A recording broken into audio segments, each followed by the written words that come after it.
Hello മച്ചന്മാരെ, welcome back to Mallu explainer. നമ്മൾ ഇന്ന് കേൾക്കാൻ പോകുന്ന ഈ സിനിമയിലെ ഹീറോയിൻ സ്മിത. അവൾക്കൊരു ഭർത്താവുണ്ട്, നല്ലൊരു കുടുംബമുണ്ട്. ഒരു ദിവസം എന്തോ ഒരു ആവശ്യത്തിന് പുറത്തു പോയിട്ട് തിരിച്ചു വരുന്ന സമയത്ത് സ്മിത വീട്ടിൽ വെച്ച് ഒരു കാര്യം കാണുകയാണ്. അവളുടെ ഭർത്താവും അതുപോലെ തന്നെ അവളുടെ അനിയത്തിയും രണ്ടുപേരും ചെയ്യാൻ പാടില്ലാത്ത ചില കാര്യങ്ങൾ ചെയ്തുകൊണ്ടിരിക്കുന്നു. രണ്ടുപേർക്കിടയിൽ ഒരു അവഹിത റിലേഷൻ ഉണ്ടായിരുന്നു. പിന്നീട് മറ്റൊരു ദിവസം സ്മിത വീട്ടിലേക്ക് വന്നപ്പോൾ കാണുന്നത് ഈ രണ്ടുപേരും, ഭർത്താവും അതുപോലെ തന്നെ അനിയത്തിയും, ഒരുമിച്ച് മരിച്ചു കിടക്കുന്നു. സ്മിതയെ ഞെട്ടിച്ച രണ്ട് കാര്യങ്ങളാണ് നടന്നത്. ആരായിരിക്കും അവരെ കൊന്നിട്ടുണ്ടാവുക? എന്താണ് അവിടെ സംഭവിച്ചിട്ടുണ്ടാവുക? സോ ഈ കാര്യങ്ങൾ നമുക്ക് നേരെ ഈ കഥയിലേക്ക് പോയി മനസ്സിലാക്കാം. So again welcome back to Mallu explainer. അതുപോലെ തന്നെ നിങ്ങൾ വയനാട്ടിലേക്ക് വരുന്നുണ്ടെങ്കിൽ, ക്യാമ്പ് ചെയ്യാനൊക്കെ ഇഷ്ടമുണ്ടെങ്കിൽ ഡയറക്റ്റ് ആയിട്ട് ഞങ്ങളെ കോൺടാക്ട് ചെയ്യാം. നമ്മുടെ ഈ ഒരു പാക്കേജിൽ ഫുഡും അതുപോലെ തന്നെ trekking, camp fire, DJ party ഇതെല്ലാം ഉണ്ടാവും കേട്ടോ. അപ്പൊ എന്തായാലും വയനാട്ടിലേക്ക് വരുന്നുണ്ടെങ്കിൽ ധൈര്യമായിട്ട് നമ്മളെ വിളിക്കാം. ഇനി നമുക്ക് നേരെ ഈ കഥയിലേക്ക് പോവാം. സിനിമയുടെ ആരംഭത്തിൽ ഈ സിനിമയുടെ കഥാനായികയായിട്ടുള്ള കവിതയെ കാണിക്കുകയാണ്. അവളുടെ മുഖത്ത് എന്തോ ഒരു വിഷമമുണ്ട്. അവളിപ്പോ ഇരിക്കുന്നത് റെയിൽവേ സ്റ്റേഷനിലാണ്. എന്തുകൊണ്ടായിരിക്കും കവിതയുടെ മുഖത്ത് ഇങ്ങനെ ഒരു വിഷമം? എന്തായാലും ഇവിടെ സീൻ കട്ട ഈ അടുത്ത സീനിൽ കാണിക്കുന്നത് വലിയൊരു വീടാണ്. അവിടെ ഒരു പാർട്ടി നടന്നുകൊണ്ടിരിക്കുകയാണ്. ഒരുപാട് ഗേൾസും അതുപോലെ തന്നെ അവരുടെ ഹസ്ബൻഡും വന്നിട്ടുണ്ട്. അപ്പൊ ആ കൂട്ടത്തിൽ പുരുഷന്മാർ മറ്റൊരു ഭാഗത്ത്, അതുപോലെ തന്നെ അവരുടെ ഭാര്യമാർ മറ്റൊരു ഭാഗത്ത് ഇരുന്ന് ഇവരിങ്ങനെ ഓരോ കാര്യങ്ങൾ സംസാരിച്ചുകൊണ്ടിരിക്കുകയാണ്. ഇപ്പൊ ഈ ലേഡീസ് ഓരോ കാര്യങ്ങൾ പറഞ്ഞ് സംസാരിച്ചുകൊണ്ടിരിക്കുമ്പോൾ കഴിക്കാൻ എന്തോ ഒരു സാധനം തീർന്നു പോവാണ്. കവിത പറയാണ്, നിങ്ങൾ ഇവിടെ ഇരിക്കുക, ഞാൻ കൊണ്ടുവരാം. അവൾ അത് എടുക്കാൻ വേണ്ടി പോകുന്ന സമയത്ത് ബാക്കിയുള്ള എല്ലാവരും പറയാണ്, കവിത നീ അടിപൊളിയാണ് കേട്ടോ, എന്റെ സ്വഭാവം അടിപൊളിയാണ്. ഇപ്പൊ അവര് നോക്കിയിട്ട് ലൈറ്റ് ആയിട്ട് ഒന്ന് ചിരിച്ചിട്ട് കവിത പറയാണ്, അങ്ങനെയൊന്നുമില്ല, ഞാൻ ഇപ്പൊ വരാന്ന് പറഞ്ഞിട്ട് അവള് നേരെ കിച്ചണിലേക്ക് പോവാണ്. ഇതേ നേരം തന്നെ കിച്ചണിൽ വിക്കിയുടെ കൂട്ടുകാര് ഭാര്യമാര് കാണാതെ ചെറുതായിട്ട് രണ്ടെണ്ണം അടിച്ചുകൊണ്ടിരിക്കുകയാണ്. അതിനിടയിൽ ഇവർ ഓരോ കാര്യങ്ങൾ സംസാരിക്കുന്നുണ്ട്. അല്ലടാ, വിക്കിയെ കാണാനില്ലല്ലോ, അവൻ എവിടെ പോയി? ഇപ്പൊ ആ കൂട്ടത്തിൽ ഒരുത്തൻ പറയുന്നുണ്ട്, അവന് ഇവിടെ വന്നു കഴിഞ്ഞാൽ വേറെ കുറെ പരിപാടി ഉണ്ടല്ലോ, അങ്ങോട്ടേക്ക് പോയിട്ടുണ്ടാവും. ഈ കാര്യം കവിത കേൾക്കുകയാണ്. അപ്പൊ അവളിങ്ങനെ വിചാരിക്കുകയാണ്, എന്താണ് ഇപ്പൊ ഞാൻ അറിയാത്തൊരു കാര്യം, ഇതൊന്ന് അറിയണമല്ലോ. അതുകൊണ്ട് തന്നെ കവിത നേരെ വീടിന്റെ ആളൊഴിഞ്ഞ ഭാഗത്തേക്ക് പോവാണ്. അവിടെ എത്തി നോക്കുമ്പോൾ വിക്കിയുടെ ഒരു പഴയ ഫ്രണ്ട് ഉണ്ട്. അവളുടെ പേര് ദിയ എന്നാണ്. ഈ ദിയയും അതുപോലെ തന്നെ വിക്കിയും ആരും കാണാതെ അവിടെ ഇരുന്നുകൊണ്ട് ചില അനാശ്വാസ പ്രവർത്തനങ്ങൾ ചെയ്തുകൊണ്ടിരിക്കുകയാണ്. ഈ ദത്ത് പോലെ തന്നെ നമ്മുടെ കവിത കാണുകയാണ്. എന്തായിരിക്കും ഉണ്ടാവുക? ഒന്നും ഉണ്ടായില്ല. അവളൊന്നും പറഞ്ഞില്ല. അവൾ അക്ഷരാർത്ഥത്തിൽ ഞെട്ടിപ്പോയി കേട്ടോ. കുറച്ചു നേരം ഷോക്കായിട്ട് അനങ്ങാൻ പോലും കഴിയാതെ അവൾ അങ്ങനെ നിന്നുപോയി. പിന്നീട് ഒന്നും മിണ്ടാതെ ബാക്കിയുള്ള അവരുടെ കൂട്ടത്തിൽ വന്നിരിക്കുകയാണ്. ഒന്നും സംസാരിക്കുന്നില്ല, വളരെ സൈലന്റ് ആയിട്ട്. എന്നാൽ ഇതേ നേരം തന്നെ മറ്റേ ഒരു ദിയ ഉണ്ടല്ലോ, അതായത് അവളുടെ ഹസ്ബൻഡിന്റെ കൂടെ ഇപ്പൊ കുറച്ചു നേരം മുന്നേ അനാശ്വാസ പ്രവർത്തനങ്ങളൊക്കെ ചെയ്ത് ലവളും വന്നിരിക്കുന്നുണ്ട്. മുഖത്ത് യാതൊരു കുസലും ഇല്ല, യാതൊരു ചമ്മലും ഇല്ല. ഞാൻ എനിക്ക് തോന്നിയതുപോലെ കാണിക്കുമെന്ന ഭാവത്തിൽ അവൾ അവിടെ വന്നിരിക്കുകയാണ്. എന്നാൽ വിക്കി അങ്ങോട്ടേക്ക് വന്ന സമയത്ത് അവന്റെ മുഖത്ത് ചെറിയൊരു ചമ്മലൊക്കെ ഉണ്ട്. ഇതിനിടയിൽ ഓരോരുത്തരും നമ്മുടെ കവിതയുടെ ആ ഒരു ഡ്രസ്സിംഗ് സ്റ്റൈലിനെ കുറിച്ചും അവളുടെ ആ ഒരു എന്താ പറയാ ഗ്രൂമിങ്ങിനെ കുറിച്ചൊക്കെ പറയുന്നുണ്ട്. നല്ല അടിപൊളിയാണ്, കാണാൻ നല്ല ഭംഗിയാണെന്നൊക്കെ. ആ സമയത്ത് കവിത ചോദിക്കുകയാണ്, സ്ത്രീകൾക്ക് ഭംഗി ഇത്രത്തോളം ഇമ്പോർട്ടന്റ് ആണോ, അത് അത്യാവശ്യമാണോ? ഇത് കേട്ടപ്പോ ബാക്കിയുള്ള ഗേൾസും അറിയില്ല, നമുക്ക് വിക്കിയോട് തന്നെ ചോദിക്കാന്നുണ്ട്. ഇവര് വിക്കിയോട് ചോദിക്കുന്നുണ്ട്, വിക്കി നീ പറ, നിന്റെ ഭാര്യയ്ക്ക് സൗന്ദര്യം ആവശ്യമാണോ, അല്ലെങ്കിൽ ഒരു സ്ത്രീക്ക് സൗന്ദര്യം ഇമ്പോർട്ടന്റ് ആണോ? ഇപ്പൊ വിക്കി പറയാണ്, അങ്ങനെയൊന്നുമില്ല, അത്ര ഇമ്പോർട്ടന്റ് ഒന്നുമല്ല, എന്നാലും സൗന്ദര്യം ഉണ്ടെങ്കിൽ നല്ലതാണെന്ന് വിക്കി പറയാണ്. ഇത് കേട്ട് കഴിഞ്ഞപ്പോൾ നമ്മുടെ കവിത ഒരു കാര്യം പറയാണ്, നിങ്ങൾ എല്ലാവർക്കും കേൾക്കാൻ താല്പര്യം ഉണ്ടെങ്കിൽ ഞാനൊരു കഥ പറയാം. ഒരു പെൺകുട്ടിയുടെ കഥ. അവളുടെ പേര് സ്മിത എന്നാണ്. കഥ പറയാം എന്ന് കേട്ടപ്പോൾ തന്നെ എല്ലാവർക്കും ഇൻട്രസ്റ്റ് ആവുകയാണ്. എല്ലാവരും വേഗം വന്നിരിക്കുകയാണ്, വേഗം കഥ പറയാൻ പറയുന്നുണ്ട്. ഇപ്പൊ കവിത സ്മിത എന്ന ഒരു പെൺകുട്ടിയുടെ കഥ പറയാണ്. അതായത് ഒരു പാവം പെണ്ണായിരുന്നു. പ്രകൃതിയോടൊക്കെ ഭയങ്കര സ്നേഹമുള്ള, ചെടികളൊക്കെ ഒരുപാട് നട്ടുപിടിപ്പിക്കുന്ന, അതിനെക്കുറിച്ചെല്ലാം നന്നായിട്ട് അറിയാവുന്ന ഒരു പെൺകുട്ടി. അവൾക്ക് അമ്മയില്ലായിരുന്നു. ആകെ ഉണ്ടായിരുന്നത് അച്ഛനും അതുപോലെ തന്നെ ഭർത്താവും മാത്രമാണ്. കല്യാണം കഴിഞ്ഞ് കുറച്ച് നാൾ കഴിഞ്ഞപ്പോൾ അവളുടെ അച്ഛനും മരിച്ചു പോവാണ്. ഇപ്പൊ ഭർത്താവ് മാത്രമേ കൂടെയുള്ളൂ. ചെറുപ്പം മുതൽ തന്നെ സ്മിത ആഗ്രഹിക്കുന്ന ഒരു കാര്യമുണ്ട്, നല്ലൊരാളെ വിവാഹം കഴിക്കണം, അയാളുടെ കൂടെ അയാൾ പറയുന്നതും കേട്ട് ജീവിക്കണം, നല്ലൊരു പെൺകുട്ടിയായിട്ട് അച്ചടക്കത്തോടെ ഭർത്താവിന് വേണ്ടി എല്ലാം ചെയ്യുന്ന അങ്ങനെ ഒരു പെൺകുട്ടിയായി ജീവിക്കണം എന്നായിരുന്നു അവൾ ആഗ്രഹിച്ചത്. അതുപോലെ തന്നെയാണ് അവൾ ജീവിച്ചതും. ഇനി ആ ഒരു കഥയിലേക്ക് നമ്മളെ കൊണ്ടുപോവാണ്. അതിൽ പറഞ്ഞിരിക്കുന്ന സ്മിതയായിട്ട് വരുന്നത് മറ്റാരുമല്ല, കവിത തന്നെ. നേരത്തെ പറഞ്ഞതുപോലെ തന്നെ അവൾക്കൊരു വീടുണ്ട്. ആ വീടിന് ചുറ്റും ഒരുപാട് ചെടികളും പച്ചക്കറികളും, ഇതൊക്കെയാണ് അവളുടെ ലോകം. ഇപ്പോ ആ തോട്ടത്തിൽ പണിയെടുക്കുന്ന സമയത്ത് സഹായിക്കാനായിട്ട് തൊട്ടടുത്ത വീട്ടിലെ ഒരു അപ്പൂപ്പൻ എപ്പോഴും അങ്ങോട്ട് വരും കേട്ടോ. സ്മിതയുടെ അച്ഛൻ മരണപ്പെട്ടതിന് ശേഷം അച്ഛനെ പോലെ തന്നെയാണ് ഈ ഒരു അപ്പൂപ്പൻ. പെട്ടെന്നാണ് സ്മിതയ്ക്ക് ഒരു കാര്യം ഓർമ്മത്. അയ്യോ, അദ്ദേഹം ഭക്ഷണം കഴിച്ചു, ഇപ്പൊ ഓഫീസിലേക്ക് പോകും, ഒരു മരുന്നുണ്ട്, അത് ഞാൻ കൊടുക്കാൻ മറന്നുപോയി, അത് കഴിച്ചില്ലെങ്കിൽ അദ്ദേഹത്തിന് വയറിരിച്ചിലും അങ്ങനത്തെ ഓരോ പ്രശ്നങ്ങൾ വരും. ഇത് പറഞ്ഞ് വേഗം തന്നെ സ്മിത നേരെ ഭർത്താവായിട്ടുള്ള പങ്കജിന്റെ അടുത്തേക്ക് ചെല്ലുകയാണ്. അപ്പോഴേക്കും അയാൾ കാറിൽ കയറിയിട്ട് ഓഫീസിൽ പോവാൻ നിൽക്കുകയായിരുന്നു കേട്ടോ. വേഗം തന്നെ മരുന്ന് കൊടുക്കുകയാണ്. കുറച്ചു നേരം കഴിഞ്ഞു അദ്ദേഹം ഉച്ചയ്ക്ക് വരും. അപ്പോഴേക്കുള്ള ഭക്ഷണം ഉണ്ടാക്കണം. ഇപ്പോൾ സെർവന്റ് മേടിച്ചു കൊണ്ടുവന്നിരിക്കുന്നത് മഷ്റൂമാണ്. ഇത് കണ്ടപാടിന് സ്മിത പറയുന്നത്, അതൊന്നും പറ്റില്ല, അദ്ദേഹത്തിന് മഷ്റൂം കഴിക്കാൻ പറ്റില്ല, ഞാൻ തന്നെ അദ്ദേഹത്തിനുള്ള ഫുഡ് ഉണ്ടാക്കിക്കോളാം. സോ മനസ്സിലായില്ലേ സ്മിതയുടെ ആ ഒരു ക്യാരക്ടർ എന്താന്ന്? അതായത് ഭർത്താവേ ജീവിതം, ഭർത്താവേ ഉലകം, അങ്ങനെ ജീവിക്കുന്ന ഒരു പെണ്ണാണ് സ്മിത. ഈ ലോകത്തിൽ ഏറ്റവും കൂടുതലായിട്ട് അവൾ സ്നേഹിക്കുന്നതും അവളുടെ ഭർത്താവായിട്ടുള്ള പങ്കജിനെയാണ്. ഇതിനുശേഷം കാണിക്കുന്നത് ആ നാട്ടിലേക്ക് പുതുതായിട്ട് SI പോസ്റ്റിലേക്ക് വന്ന രക്തനെയാണ്. എന്നാൽ സ്റ്റേഷനിലേക്ക് പോകുന്നതിന് മുന്നേ അവൻ നേരെ പോകുന്നത് അവിടെയുള്ള ലോക്കൽ ഗുണ്ടകളുടെ അടുത്തേക്കാണ്. എന്തിനാണ്? അതായത് നന്നായിട്ട് അവരുടെ കാര്യങ്ങൾ നന്നായിട്ട് പോകണമെങ്കിൽ പോലീസുകാർക്ക് ഒരു കൈമണി കൊടുക്കണമല്ലോ, അതുപോലെ കാശ് മേടിക്കാനായിട്ട്. ഇപ്പൊ ഗജേന്ദ്ര എന്ന് പറഞ്ഞ ഒരു പലിശക്കാരന്റെ അടുത്തേക്ക് വരുന്നുണ്ട്. രക്തന് വേണം വേണ്ട പൈസ അവൻ ചോദിച്ച് മേടിക്കുന്നുണ്ട് കേട്ടോ. അവൻ പോയി കഴിഞ്ഞതിന് ശേഷം ഗജേന്ദ്ര അവന്റെ ആളുകളോട് പറയുന്നുണ്ട്, ഇത്രയും വൃത്തികെട്ട ഒരു പോലീസുകാരനെ ഞാൻ എന്റെ ലൈഫിൽ കണ്ടിട്ടില്ല. സ്റ്റേഷനിൽ പോയിട്ട് ജോയിൻ ചെയ്തിട്ടില്ല, അതിനു മുന്നേ ഇറക്കാൻ വേണ്ടി ഇങ്ങോട്ടേക്ക് വന്നിരിക്കുകയാണ്. എന്തായാലും കൊടുത്തവനും കൊള്ളാം, വാങ്ങിയവനും കൊള്ളാം. ഇതിനുശേഷം കാണിക്കുന്നത് സ്മിതയുടെ ഹസ്ബൻഡ് ആയിട്ടുള്ള പങ്കജിനെയാണ്. ജോലിയെല്ലാം കഴിഞ്ഞ് ആശ നേരെ പോകുന്നത് ചീട്ട് കളിക്കാൻ വേണ്ടിയിട്ടാണ്, അതും കാശ് വെച്ച്. അതിന്റെ കൂടെ തന്നെ നന്നായിട്ട് മദ്യപിക്കുന്നുണ്ട്. പിന്നെ എന്ത് സംഭവിക്കുന്ന അറിയാലോ, എല്ലാ കളിയിലും തോക്കുകയാണ്, നല്ല കാശ് കയ്യിൽ നിന്ന് പോകുന്നുണ്ട്. അപ്പോ ഈ കാശ് തീരുമ്പോൾ എന്താ ചെയ്യാ, പലിശക്കാരുടെ അടുത്തേക്ക് ചെന്നിട്ട് കാശ് മേടിക്കും. ഇപ്പൊ ഒരാൾ വന്നിട്ട് പങ്കജിനെ അവിടുന്ന് വിളിച്ചുകൊണ്ട് പോവാണ്. നേരെ കൊണ്ടുപോകുന്നത് ഗജേന്ദ്രയുടെ അടുത്തേക്കാണ്. 27 ലക്ഷം രൂപ അയാൾക്ക് കൊടുക്കാണ്ട് ഈ ഒരു പങ്കജ്, അത് ചോദിക്കാനാണ് ഇപ്പൊ വിളിപ്പിച്ചത്. ഇപ്പൊ ഗജേന്ദ്ര കണ്ടപാടിനെ പങ്കജ് പറയുന്നത്, എനിക്ക് കുറച്ചുകൂടെ സമയം നിങ്ങൾ തരണം, ഇപ്പൊ എന്റെ കയ്യിൽ കാശില്ല. ഗജേന്ദ്ര പറയുന്നത്, അതിന് ആരിപ്പോ നിന്റെ അടുത്ത് കാശ് ചോദിച്ചത്, ഞാൻ നിന്നോട് ഇപ്പൊ ഇങ്ങോട്ടേക്ക് വരാൻ പറഞ്ഞത് മറ്റൊരു കാര്യത്തിനാണ്. അതായത് നിങ്ങൾ താമസിക്കുന്ന നിന്റെ ഭാര്യയുടെ ആ ഒരു വീടുണ്ടല്ലോ, അതെനിക്ക് തന്നേക്ക്, ഞാൻ വേണമെങ്കിൽ കുറച്ച് കാശ് അങ്ങോട്ടേക്ക് തരാം. നീ എന്തായാലും പോയിട്ട് നിന്റെ ഭാര്യയോട് സംസാരിക്കുന്നു പറഞ്ഞിട്ട് ഇപ്പൊ പങ്കജിനെ ഗജേന്ദ്ര പറഞ്ഞേക്കാണ്. ഇവൻ നേരെ വീട്ടിലേക്ക് പോകുന്നുണ്ട്. വീട്ടിലേക്ക് വന്നപാട് തന്നെ അവന് കഴിക്കാനുള്ളതൊക്കെ സ്മിത കൊടുക്കുകയാണ്. പോരാത്തതിന് അവിടുന്ന് കള്ളു കുടിച്ചതിന് പുറമെ വീട്ടിൽ വന്നിട്ടും കള്ളു കുടിക്കുകയാണ്. ഇതിനിടയിൽ അവൻ നൈസായിട്ട് സ്മിതയോട് ചോദിക്കുന്നുണ്ട്, സ്മിത, നമുക്ക് ഇത്രയും വലിയൊരു വീടിന്റെ ആവശ്യമുണ്ടോ? നമുക്ക് തൽക്കാലം ഇത് വിറ്റിട്ട് ഒരു ചെറിയ വീട് മേടിച്ചാലോ? ഇത് കേട്ടപാട് തന്നെ സ്മിതയ്ക്ക് കാര്യം മനസ്സിലായി. പങ്കജ്, എന്റെ അച്ഛന്റെ ഓർമ്മയ്ക്കായിട്ട് എനിക്ക് ആകെയുള്ളത് ഈ ഒരു വീട് മാത്രമാണ്. അതുപോലെ തന്നെ അച്ഛൻ തന്ന കാശും ബാക്കിയുള്ള സ്വത്തുക്കളും എല്ലാം ഞാൻ നിങ്ങൾക്ക് തന്നു, അതെല്ലാം നിങ്ങൾ വിറ്റ് തുലച്ചില്ലേ? ഇത് മാത്രം, ഈ വീട് മാത്രം വിൽക്കാൻ ഞാൻ സമ്മതിക്കില്ല എന്ന് പറയാം. ഇത് കേട്ടപാട് തന്നെ പങ്കജ് നന്നായിട്ട് ദേഷ്യം വരികയാണ്. എന്നാ പിന്നെ നിന്റെ അച്ഛന്റെ ഓർമ്മയ്ക്കായിട്ടുള്ള ഈ വീടും കെട്ടിപ്പിടിച്ച് നീ ഇവിടെ തന്നെ കിടന്നു എന്ന് പറയാണ്. ഭയങ്കര ദേഷ്യം പിടിച്ച് അവൻ അവന്റെ റൂമിലേക്ക് പോകാൻ നിൽക്കുമ്പോൾ ഇവരുടെ റൂമിന്റെ തൊട്ടപ്പുറത്തെ റൂം, അതിൽ ഒരുപാട് സാധനങ്ങളൊക്കെ വെക്കുന്ന റൂമായിരുന്നു. അത് നല്ല ക്ലീൻ ആക്കി വെച്ചിട്ടുണ്ട്. അതെന്തിനാണെന്ന് പങ്കജ് ഇപ്പോൾ സ്മിതയോട് ചോദിച്ചപ്പോൾ അത് പിന്നെ എന്റെ ഒരു അനിയത്തി, ഒരു കസിൻ സിസ്റ്റർ ആണ്, അവള് ജോലി ആവശ്യത്തിനായിട്ട് ഇങ്ങോട്ടേക്ക് വരുന്നുണ്ട് എന്ന് പറഞ്ഞു ശാലിനി. അവൾക്ക് വേണ്ടിയാണ് ആ റൂം റെഡിയാക്കിയത്. അപ്പൊ ഇത് കണ്ടപാടിനെ പങ്കജ് പറയാണ്, എന്നോട് ചോദിക്കാതെ നീ എന്തിനാ അത് ചെയ്തത്? ഇനിയിപ്പോൾ അങ്ങനെ പുറത്തുനിന്ന് ആരെങ്കിലും വരുന്നുണ്ടെങ്കിൽ നമ്മുടെ റൂമിന്റെ തൊട്ടടുത്തല്ല, മുകളിലെങ്ങാനും അവൾക്ക് റൂം കൊടുക്കണം. ഭയങ്കര ദേഷ്യപ്പെട്ട് അവൻ റൂമിലേക്ക് പോവാണ്. മാത്രമല്ല രാത്രി ഈ ശാലിനി വന്നപ്പോൾ അവളെ കൂട്ടാൻ പോകുന്നത് പങ്കജ് തന്നെയാണ് കേട്ടോ. സ്മിത പറഞ്ഞിട്ടാണ് അവൻ പോകുന്നത്. നേരെ റെയിൽവേ സ്റ്റേഷനിലേക്ക് പോയി അവിടെ വെച്ച് ശാലിനിയെ പങ്കജ് കാണുകയാണ്. ശാലിനി ആരാണെന്നുള്ള കാര്യം നിങ്ങൾ ഓർക്കണം, സ്മിതയുടെ അനിയത്തിയാണ്. നേരെ അനിയത്തിയല്ല, ഒരു കസിൻ സിസ്റ്റർ ആയിട്ട് വരും. എന്തായാലും ശാലിനിയെ ഇപ്പൊ പങ്കജ് കാണുന്നുണ്ട്. കണ്ട വാർഡ് തന്നെ അവന്റെ ഉള്ളിൽ എന്തോ ഒരു സ്പാർക്ക് പോലെ. കാണാൻ നല്ല ലുക്കുള്ള പെണ്ണാണ് ഈ ശാലിനി. അതുകൊണ്ട് തന്നെ ആ ഒരു ഒറ്റ നോട്ടത്തിൽ അവൻ ഇഷ്ടമായി അവളെ. കുറച്ച് ദേഷ്യത്തിലാണ് ഇങ്ങോട്ടേക്ക് വന്നെങ്കിലും പിന്നീട് അവളെയും കൂട്ടി വീട്ടിലേക്ക് പോകുന്ന സമയത്ത് ഭയങ്കര ഫ്രണ്ട്ലി ആയിട്ട് ഒരു ഇച്ചിരി ഫ്ലേട്ടിംഗ് ആയിട്ടുള്ള രീതിയിലേക്കാണ് അവളോട് സംസാരിക്കുന്നത്. പിന്നീട് അവർ വീട്ടിലേക്ക് വന്നപ്പോൾ ശാലിനിക്ക് വേണ്ടിയിട്ട് സ്മിത നല്ല അടിപൊളി ഫുഡും കാര്യങ്ങളൊക്കെ ഉണ്ടാക്കിയിട്ടുണ്ട്. ഇതെല്ലാം ഇവരിരുന്ന് കഴിക്കുകയാണ്. പിന്നീട് ആ ഒരു പാത്രങ്ങളെല്ലാം കഴുകി വെക്കാനായിട്ട് സ്മിത കിച്ചണിലേക്ക് പോയ സമയത്ത് പങ്കജ് ശാലിനിയോട് വീണ്ടും ആ ഒരു രീതിയിൽ ഫ്ലേട്ടിംഗ് രീതിയിൽ സംസാരിക്കുന്നുണ്ട്. എന്നാൽ അതിനെ എതിർക്കൊന്നൊന്നുമില്ല ശാലിനി. അവൾ ചുമ്മാ ചിരിച്ചങ്ങനെ നിൽക്കുകയാണ് കേട്ടോ, എന്തോ അത് ഇഷ്ടപ്പെടുന്ന രീതിയിൽ. അങ്ങനെ പിറ്റേ ദിവസം രാവിലെയായി. പങ്കജും ജോലിക്ക് പോകുന്നുണ്ട്, ശാലിനിയും ജോലിക്ക് പോകണം. ഇതെല്ലാം കഴിഞ്ഞ് വൈകുന്നേരം തിരിച്ചു വരാൻ നേരത്ത് ശാലിനി എത്ര കാത്തു നിന്നിട്ടും ഒരു ഓട്ടോയും കിട്ടുന്നില്ല. കൈ നീട്ടുന്ന ഒരു ഓട്ടോയും നിർത്തുന്നില്ല. ഈ കാര്യം അവിടെ ഉണ്ടായിരുന്ന രക്തൻ, നമ്മുടെ SI കാണുകയാണ്. ഇയാൾക്കും ശാലിനിയെ കണ്ടപാട് തന്നെ ഭയങ്കരമായിട്ട് ഒരു ക്രഷ് തോന്നുകയാണ് കേട്ടോ. വേഗം അവളുടെ അടുത്തേക്ക് പോകുന്നുണ്ട്.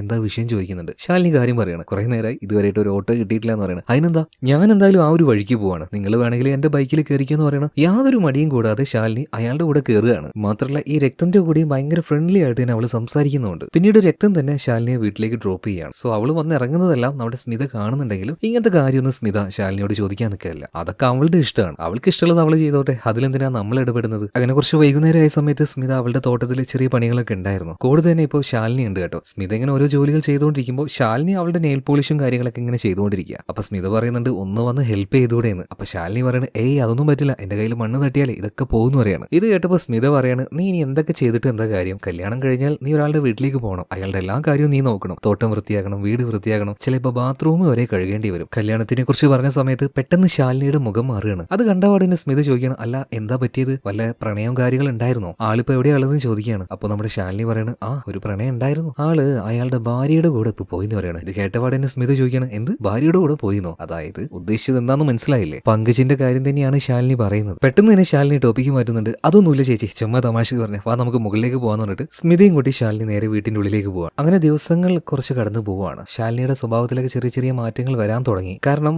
പകൽ സമയത്തെല്ലാം മറ്റേ SI ഉണ്ടല്ലോ രക്തൻ, അവന്റെ കൂടെ അങ്ങനെ കറങ്ങി നടക്കും. അതുപോലെ തന്നെ രാത്രി ആയി കഴിഞ്ഞാൽ നമ്മുടെ സ്മിതയുടെ ഹസ്ബൻഡ് പങ്കജിന്റെ കൂടെ അങ്ങനെ കറങ്ങി നടക്കും. പിന്നീട് അവരുടെ ആ ഒരു ബന്ധം എല്ലാ രീതിയിലും വളരുകയാണ്. പങ്കജിന്റെ കൂടെ ലോഡ്ജിൽ പോവുക, റൂം എടുക്കുക, കുറെ നേരം അതിൻ്റെ ഉള്ളിൽ കിടന്ന് കുത്തി മറിയുക, ഒരുമാതിരി ഒരു കുത്തഴിഞ്ഞ ലൈഫ്. രണ്ടുപേരെയും ഒരേ സമയത്ത് തന്നെ അവൾ പ്രേമിക്കുകയാണ്. സത്യം പറഞ്ഞാൽ ഈ പങ്കജിന്റെ കയ്യിൽ കാശൊന്നുമില്ല, എന്നാലും അവളെ കൂടെ കൊണ്ടുപോയി ഓരോ കാര്യങ്ങളൊക്കെ മേടിച്ചു കൊടുക്കും. അവന്റെ കൂടെ പോകുന്ന സമയത്ത് രക്തനെങ്ങാനും വിളിച്ചാൽ വേറെ എന്തെങ്കിലുമൊക്കെ നുണ പറഞ്ഞ് അവള് ഫോണും കട്ട് ചെയ്യും. അങ്ങനെ ഒരു ദിവസം വൈകുന്നേരം സ്മിതയ്ക്ക് പുറത്തു പോകേണ്ട എന്തോ ഒരു ആവശ്യം ഉണ്ടായിരുന്നു. പുറത്തു പോയി ആ കാര്യങ്ങളെല്ലാം കഴിഞ്ഞ് വീട്ടിലേക്ക് വന്ന സമയത്ത് ഒരു ശബ്ദം കേട്ട് അവൾ അങ്ങോട്ടേക്ക് നോക്കിയപ്പോൾ ഒരിക്കലും കാണാൻ പാടില്ലാത്തൊരു കാഴ്ച അവൾ നേരിട്ട് കാണുകയാണ്. അവളുടെ അനിയത്തിയും അതുപോലെ തന്നെ അവളുടെ ഹസ്ബൻഡും വരും. രണ്ടുപേരും വളരെ മോശമായ ഒരു സാഹചര്യത്തിൽ. ഇത് കണ്ട് സ്മിതയുടെ നെഞ്ച് തന്നെ പൊട്ടിപ്പോവാണ് കേട്ടോ. അവിടെ വെച്ച് ഒച്ചുണ്ടാക്കാനോ ഒന്നിനും അവൾ നിന്നില്ല. നേരെ പുറത്തേക്ക് വരികയാണ്. അവളുടെ ഗാർഡനിൽ അവൾക്ക് ഏറ്റവും ഇഷ്ടപ്പെട്ട ഒരു മരം ഉണ്ടായിരുന്നു. അതിനരികിൽ വന്ന് നിന്ന് തേങ്ങി അവൾ കരയാണ്. ഇതേ നേരം അവളുടെ സുഹൃത്തായിട്ടുള്ള അപ്പൂപ്പനുണ്ടല്ലോ, അതിലൂടെ പോകുന്നുണ്ട്, കൈ കാണിക്കുന്നുണ്ട്. എല്ലാം സ്മിത ഒന്നും പറയുന്നില്ല. അവൾ അങ്ങനെ കരഞ്ഞുകൊണ്ടിരിക്കുകയാണ്. ഇപ്പൊ അപ്പൂപ്പന് മനസ്സിലായി അവൾ മറ്റെന്തോ ഒരു ഇമോഷനിലാണ്, ബുദ്ധിമുട്ടിക്കേണ്ടെന്ന് പറഞ്ഞിട്ട് അയാൾ അവിടുന്ന് പോവുകയാണ്. എന്നാൽ ഈ കാര്യം സ്മിത അനിയത്തിയായിട്ടുള്ള ശാലിനിയോടോ അല്ലെങ്കിൽ പങ്കജിനോടോ ഒന്നും ചോദിക്കാൻ നിന്നില്ല. അവളെല്ലാം ഉള്ളിൽ ഒതുക്കി പിടിക്കുകയാണ്. അങ്ങനെ ഒരു ദിവസം പങ്കജിന്റെ ബർത്ത്ഡേ ആണ്. കുറെ കൂട്ടുകാരും അതുപോലെ തന്നെ ബന്ധുക്കളൊക്കെ വന്നിട്ടുണ്ട്. ഇവരെല്ലാവരും ചേർന്ന് ഒരു കേക്ക് എല്ലാം മുറിക്കുകയാണ്. കേക്ക് കട്ട് ചെയ്തിട്ട് അതിന്റെ ഒരു കഷ്ണം ഇപ്പൊ പങ്കജ് സ്മിതയുടെ കയ്യിലാണ് കൊടുക്കുന്നത്. അതുപോലെ ബാക്കിയുള്ള എല്ലാവരുടെയും കയ്യിൽ കൊടുക്കുകയാണ്. എന്നാൽ ശാലിനിക്ക് മാത്രം വായിൽ വെച്ചു കൊടുത്ത് അതിന്റെ ഒരു ക്രീം എല്ലാം അവളുടെ മുഖത്ത് പുരട്ടുകയാണ്. ഭയങ്കരമായിട്ട് അവർ എൻജോയ് ചെയ്യുകയാണ്. ഇത് കണ്ട് സ്മിത നേരെ അടുക്കളയിലേക്ക് പോകുന്നുണ്ട് കേട്ടോ. ആരോടൊന്നും മിണ്ടുന്നില്ല. എന്നാൽ സ്മിതയുടെ പിറകാലെ തന്നെ അവളുടെ ഒരു കൂട്ടുകാരി വന്നിട്ട് പറയാണ്, സ്മിത നീ വെറുതെ മണ്ടിയാവാൻ നിൽക്കരുത്. ഇവിടെ നടക്കുന്ന എന്താന്ന് ഞങ്ങൾ എല്ലാവരും കാണുന്നുണ്ട്. അതുപോലെ കുറച്ച് ദിവസമായിട്ട് പറയണമെന്ന് വിചാരിക്കുകയാണ്. നിന്റെ ഭർത്താവിനെയും അതുപോലെ തന്നെ ആ ഒരു ശാലിനിയും ഒന്ന് സൂക്ഷിച്ചു എന്ന് പറയാണ്. എന്നാൽ സ്മിത ഒന്നും മിണ്ടുന്നില്ല കേട്ടോ. തലയും താഴ്ത്തി അങ്ങനെ നിൽക്കുകയാണ്. അങ്ങനെ അന്ന് രാത്രിയായി. ശാലിനി അവളുടെ റൂമിൽ തന്നെയാണ് കിടക്കാൻ നിൽക്കുകയാണ്. ആ നേരത്തെ അവളുടെ അമ്മ വിളിക്കുന്നുണ്ട്. അമ്മ പിന്നീട് അവിടുത്തെ ഓരോ വിശേഷങ്ങളൊക്കെ ശാലിനിയോട് ചോദിക്കുന്നുണ്ട്. എല്ലാം നല്ല രീതിയിൽ പോവുകയാണ്. ചേച്ചി എന്നെ നന്നായിട്ട് നോക്കുന്നുണ്ട്, അതിലുപരി ചേട്ടൻ എന്നെ നന്നായിട്ട് നോക്കുന്നുണ്ട് പറയണം. എന്നാൽ അവളുടെ ആ ഒരു വർത്താനം കേട്ടപാട് തന്നെ അവളുടെ അമ്മ അവളോടൊരു കാര്യം പറയുന്നുണ്ട്. മോളെ, ആവശ്യമില്ലാത്ത പരിപാടിക്ക് നിൽക്കരുത്. എനിക്ക് നിന്നെ നന്നായിട്ട് അറിയാം. നിനക്ക് എന്തായാലും കല്യാണ പ്രായമായി. നല്ലൊരാളെ നോക്കിയിട്ട് നിനക്കൊന്ന് വിവാഹം കഴിച്ചൂടെ? എന്തിനാണ് വെറുതെ ഈ കല്യാണം കഴിഞ്ഞ ആൾക്കാരുടെ പിന്നാലെ പോകുന്നത്? ഒരു കുടുംബം തകർക്കാൻ നോക്കരുത് കേട്ടോ എന്നൊക്കെ ശാലിനിയോട് അവളുടെ അമ്മ പറയുന്നുണ്ട്. അതായത് അവളുടെ സ്വഭാവം നന്നായിട്ട് തന്നെ അവളുടെ അമ്മയ്ക്ക് അറിയാം. എന്തായാലും പിന്നീട് അധികം നേരം സംസാരിക്കാതെ ശാലിനി ഫോൺ കട്ടിയാണ്. എന്നിട്ട് എന്താ ചെയ്യുന്നതെന്ന് അറിയോ? അവളുടെ ഫോണിൽ ഭയങ്കര എന്താ പറയാ ഹോട്ടായിട്ട് നിന്നുകൊണ്ട് കുറച്ച് ഫോട്ടോസ് എടുക്കുകയാണ്. എന്നിട്ട് അത് നേരെ അയച്ചു കൊടുക്കുന്നത് പങ്കജിനാണ്. ഇവൻ ഭാര്യയുടെ കൂടെ കിടക്കാൻ നിൽക്കുമ്പോഴാണ് ഈ ഫോട്ടോസ് എല്ലാം കാണുന്നത് കേട്ടോ. അതായത് അവളുടെ ആ ഒരു റൂമിലേക്ക് വിളിക്കുകയാണ് പങ്കജിനെ. പതിയെ അവിടെ നിന്ന് എഴുന്നേറ്റ് പങ്കജ് നേരെ അവളുടെ റൂമിന്റെ അടുത്തേക്ക് പോവാണ്. ഇവരുടെ റൂമിന്റെ തൊട്ടപ്പുറം തന്നെയാണ്. എന്നാൽ ഇത് കണ്ടുകൊണ്ടിരിക്കുന്ന സ്മിതയ്ക്ക് ഉറങ്ങാൻ കഴിയോ? അവൾ ഉറങ്ങിയിട്ടൊന്നുമില്ല, ഉറങ്ങിയതുപോലെ കിടക്കുകയായിരുന്നു. ഇപ്പൊ പുറത്തേക്ക് വന്ന പങ്കജിനോട് എന്താ കാര്യം എന്ന് സ്മിത ചോദിക്കുമ്പോൾ ഒന്നുമില്ല, വെള്ളം കുടിക്കാൻ വന്നതെന്ന് പറയാം. ഇതേ നേരം തന്നെ ശാലിനി അവിടെ ഡോറും തുറന്നിരിക്കുന്നുണ്ട്. ഇപ്പൊ സ്മിതകളിലോണ്ട് അങ്ങോട്ടേക്ക് പോകാൻ കഴിയില്ലല്ലോ. അവളുടെ കൂടെ തന്നെ റൂമിലേക്ക് പങ്കജ് ചെല്ലുകയാണ്. പരസ്പര ബന്ധമില്ലാത്ത ഏതോ രണ്ട് വ്യക്തികൾ കിടക്കുന്നത് പോലെ അവർ ആ ഒരു കട്ടിലേക്ക് എടുക്കുകയാണ്. ശാലിനി ആണെങ്കിൽ പങ്കജ് വരാത്തതുകൊണ്ട് ആ ഒരു നിരാശയിൽ അവളും കഥകടച്ചിരിക്കുകയാണ്. പിന്നീട് ആ ഒരു ദിവസം കഴിഞ്ഞു. പിറ്റേ ദിവസം രാവിലെ ആയപ്പോൾ തന്നെ പങ്കജ് വന്നിട്ട് സ്മിതയോട് പറയാണ്, നീ ഇനി എന്തൊക്കെ പറഞ്ഞാലും ശരി ഈ വീട് വിറ്റേ മതിയാവുള്ളൂ എന്ന് സ്മിതയോട് അവൻ വാശി പിടിച്ച് പറയാണ്. എന്നാൽ സ്മിതയും പറയുന്നുണ്ട്, ഇല്ല, വീട് വിൽക്കാൻ കഴിയില്ല. പിന്നീട് അവർ അങ്ങോട്ടും ഇങ്ങോട്ട് ചെറുതായിട്ട് വർത്താനായി, കുറച്ച് ദേഷ്യമായി. അവൻ ഭയങ്കര ദേഷ്യപ്പെട്ട് പുറത്തേക്ക് പോവാണ്. അപ്പൊ ഇത് കണ്ടുകൊണ്ട് അങ്ങോട്ടേക്ക് ശാലിനി വന്നിട്ട് പറയണം, അല്ല ചേച്ചി എന്താ ഇങ്ങനെ? ചേട്ടൻ പറയുന്നത് എന്താ വെച്ചാൽ അത് അതുപോലെ കേട്ടാ പോരെ. പാപ്പാനെ പി മോളെ, നീ നിന്റെ കാര്യം നോക്കടി എന്ന് സ്മിതയ്ക്ക് പറയാൻ തോന്നിയെങ്കിലും അവളൊന്നും പറയുന്നില്ല. സ്മിത പറയുന്നത് എനിക്ക് വിൽക്കാൻ താല്പര്യമില്ല. ഇതിനുശേഷം പങ്കജ് നേരെ പോകുന്നത് മറ്റേ ആ ഒരു ഗജേന്ദ്രൻ ഉണ്ടല്ലോ അവന്റെ അടുത്തേക്കാണ്, കുറച്ചുകൂടെ സമയം ചോദിക്കാൻ വേണ്ടിയിട്ട്. സോ ഈ ഗജേന്ദ്രയുമായിട്ട് പങ്കജ് സംസാരിക്കുന്നത് നമ്മുടെ ആ അപ്പൂപ്പൻ കാണുകയാണ്. പിറ്റേ ദിവസം ഈ കാര്യം വന്ന് സ്മിതയോട് അപ്പൂപ്പൻ പറയുന്നുണ്ട്, മോളെ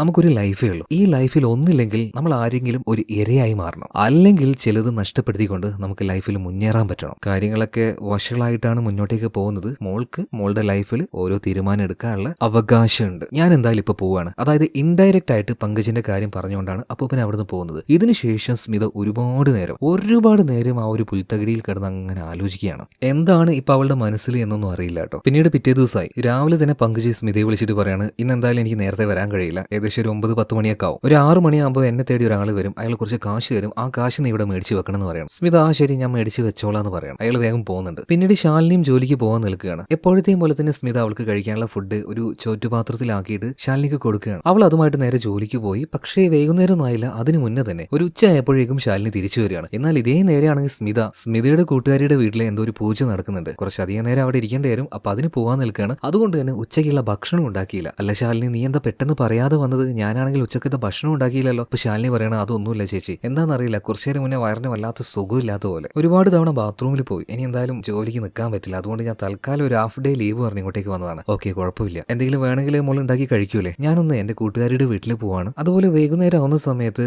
പങ്കജിന്റെ ഒരു കൂട്ടുകാരൻ വരും, കുറച്ച് കാശ് വരും, അത് നീ ഒന്ന് മേടിച്ചു വെച്ചോണേന്ന് പറയണം. ഇതിനുശേഷം സ്മിത നേരെ കൂട്ടുകാരിയുടെ വീട്ടിലേക്ക് പോവാണ്. സ്മിത പോയി കഴിഞ്ഞു എന്ന് ഉറപ്പായപ്പോ തന്നെ ശാലിനി പങ്കജിനെ വിളിക്കുകയാണ്. എന്തിനായിരിക്കും? അതിന് തന്നെ. പക്ഷെ അവനെ വിളിച്ചിട്ട് ഫോൺ കിട്ടുന്നില്ല. ഫോൺ എടുക്കാത്തത് കൊണ്ട് തന്നെ ഉച്ചഭക്ഷണം ഉണ്ടാക്കാൻ വേണ്ടി ശാലിനി നേരെ കിച്ചണിലേക്ക് പോവാണ്. സ്മിതയാണെങ്കിൽ ഇപ്പൊ കൂട്ടുകാരിയുടെ കൂടെ അവളുടെ വീട്ടിലാണ്. അവിടെ രാത്രി ഫുള്ളായിട്ട് ആ ഒരു പൂജയും കാര്യങ്ങളൊക്കെ ഉണ്ടായിരുന്നു. കുറെ പേരും ഉണ്ടായിരുന്നു ആ ഒരു പ്രോഗ്രാമിൽ. അങ്ങനെ ആ പരിപാടി എല്ലാം കഴിഞ്ഞ് വീട്ടിലേക്ക് വന്നിയ സ്മിത ആകെ ഞെട്ടിപ്പോവാണ്. എന്താണ് അവൾ കണ്ട കാഴ്ചയെന്നറിയോ? വളരെ ക്രൂരമായ രീതിയിൽ കൊല്ലപ്പെട്ട് കിടക്കുന്ന അവളുടെ ഭർത്താവ് പങ്കജിന്റെ കൂടെ തന്നെ ശാലിനിയും. ഇവര് രണ്ടുപേരെയും ആരോ വളരെ ബ്രൂട്ടലായിട്ട് കത്തി കൊണ്ട് കുത്തി കൊന്നിരിക്കുകയാണ് കേട്ടോ. ഇത് കണ്ട് സ്മിത ആകെ പകച്ചു നിൽക്കുകയാണ്. വേഗം ചുറ്റുള്ള എല്ലാ ആൾക്കാരും ഓടിക്കൂടി. പിന്നീട് സംഭവ സ്ഥലത്തേക്ക് SI രക്തൻ രക്തൻ വരുന്നുണ്ട്. എന്നാൽ അവനറിയില്ലല്ലോ മരിച്ചു കിടക്കുന്നത് ശാലിനിയാണെന്ന്. അങ്ങോട്ട് വന്ന് ശാലിനിയുടെ ആ ഒരു ഡെഡ് ബോഡി കണ്ടപ്പോൾ അവനാകെ ഷോക്കായി പോവാണ്. കുറച്ചുനേരം ഒന്നും ചെയ്യാൻ പറ്റാതെ അവനെങ്ങനെ ആ ഒരു തരിപ്പിൽ നിൽക്കുകയാണ്. അതേ അവസ്ഥയിൽ തന്നെയാണ് സ്മിതയും. ഈ രക്തനുണ്ടല്ലോ ശാലിനിയെ കുറച്ച് സിൻസിയർ ആയിട്ടായിരുന്നു പ്രണയിച്ചത്, ഒരു ടൈം പാസ് ഒന്നായിട്ടായിരുന്നില്ല കണ്ടിരുന്നത്. എന്തായാലും ചെറിയൊരു റിപ്പോർട്ട് എഴുതി ആ റിപ്പോർട്ടിൽ സ്മിതയുടെ സൈനും മേടിച്ച് രക്തൻ നേരെ സ്റ്റേഷനിലേക്ക് പോവാണ്. മാത്രമല്ല രക്തൻ ശാലിനിയുടെ കൂടെ ഉണ്ടായിരുന്ന ആ ഒരു കുറച്ച് ഫോട്ടോസ് ഒക്കെ എടുത്ത് ഇങ്ങനെ നോക്കിയിട്ട് അയാൾക്ക് എന്തോ വല്ലാതെ വിഷമാവുന്നുണ്ട്. അതുപോലെ തന്നെ എങ്ങനെയെങ്കിലും ആരാണ് ശാലിനിയെ കൊന്നത് എന്തായാലും കണ്ടുപിടിക്കണമെന്ന് രക്തൻ തീരുമാനിക്കുകയാണ്. ആ സമയത്താണ് മറ്റൊരു പോലീസുകാരൻ വഴി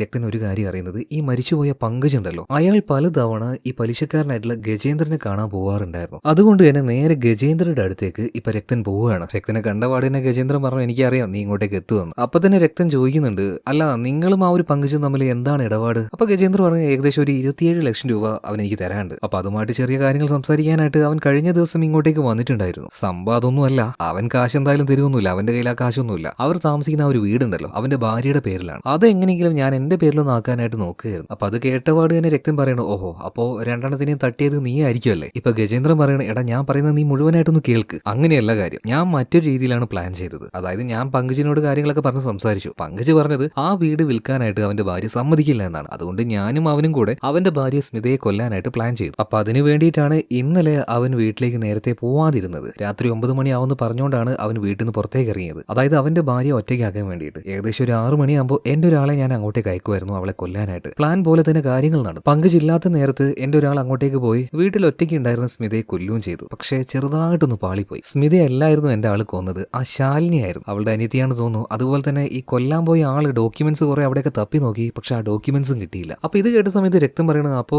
പങ്കജിനെ കൊന്നത് അതും നിങ്ങളാണോ ചോദിക്കുമ്പോൾ, അതല്ല, പങ്കജിനെ കൊന്നത് ഞാനല്ല, അതിന്റെ ഇടയിൽ വേറെ എന്തോ ഒന്ന് സംഭവിച്ചു എന്ന് പറയണം. മാത്രമല്ല രക്തൻ, നീ വെറുതെ അനാവശ്യമായിട്ട് ഈ കേസിന്റെ പിന്നാലെ പോയിട്ട് സിൻസിയർ ആയിട്ട് ഈ കേസ് തെളിയിക്കാനൊന്നും നിൽക്കണ്ട. നീ ഒരു കാര്യം ചെയ്യ്, ആ വീടിന്റെ ഡോക്യുമെന്റ്സ് എവിടെയാന്ന് വെച്ചാൽ തേടി പിടിച്ച് എനിക്ക് കൊണ്ടെത്താം. നിനക്ക് അതിന്റെ കമ്മീഷനായിട്ട് ഒരു 30 ലക്ഷം രൂപയും ഞാൻ തരും. പ്രോപ്പർട്ടി അതിന്റെ ഡോക്യുമെന്റും അതെനിക്ക് കിട്ടിയിരിക്കണം. 30 ലക്ഷം എന്ന് കേട്ടപാട് തന്നെ രക്തന്റെ കണ്ണ് മഞ്ഞളിക്കുകയാണ്. അതുകൊണ്ട് തന്നെ പുതിയൊരു അപ്പാർട്ട്മെന്റ് എടുക്കാനായിട്ടുള്ള തെരച്ചിലാണ് നമ്മുടെ ആശാനിപ്പോ. നല്ലൊരു അപ്പാർട്ട്മെന്റോ വീടോ എന്തെങ്കിലുമൊക്കെ ഒന്ന്. പക്ഷെ എങ്ങനെയൊക്കെയായാലും ആളുടെ ഉള്ളിൽ ചെറിയൊരു കുത്തല് പോലെ. കുറച്ചുനാൾ അവളെ പ്രണയിച്ചതല്ലേ, അതുകൊണ്ട് തന്നെ ഈ 2 കൊലപാതകത്തിന്റെ പിന്നിൽ മറ്റെന്തോ ഒന്നും നടന്നിട്ടുണ്ട്. അതെന്തായാലും എനിക്ക് കണ്ടുപിടിക്കണം എന്ന് പറഞ്ഞിട്ട് ഗജേന്ദ്ര പറഞ്ഞത് കേൾക്കാതെ തന്നെ ആ കേസിന്റെ പിന്നാലെ ഒന്ന് ഈ ഒരു രക്തം പോകുന്നുണ്ട്. അതായത് ശാലിനി പോയ ഭാഗങ്ങളുടെ ആ ഒരു CCTV വിഷ്വൽ കാര്യങ്ങളൊക്കെ ഫുള്ളായിട്ട് അവനെടുത്ത് പരിശോധിച്ച് നോക്കുകയാണ്. അങ്ങനെയാണ് രക്തം ഞെട്ടിക്കുന്ന ആ ഒരു കാര്യം കാണുന്നത്. ശാലിനി പല തവണ അവളുടെ ചേച്ചിയുടെ ഭർത്താവായിട്ടുള്ള പങ്കജിന്റെ കൂടെ, ഇപ്പൊ മരിച്ചുമില്ല ആ പങ്കജ്, അവന്റെ കൂടെ പല തവണ ഒരു ലോഡ്ജിലേക്ക് പോകുന്ന വിഷ്വൽസ്. പോയി കഴിഞ്ഞ് കുറച്ചു നേരം കഴിഞ്ഞിട്ടേ അവര് വരാറുള്ളൂ.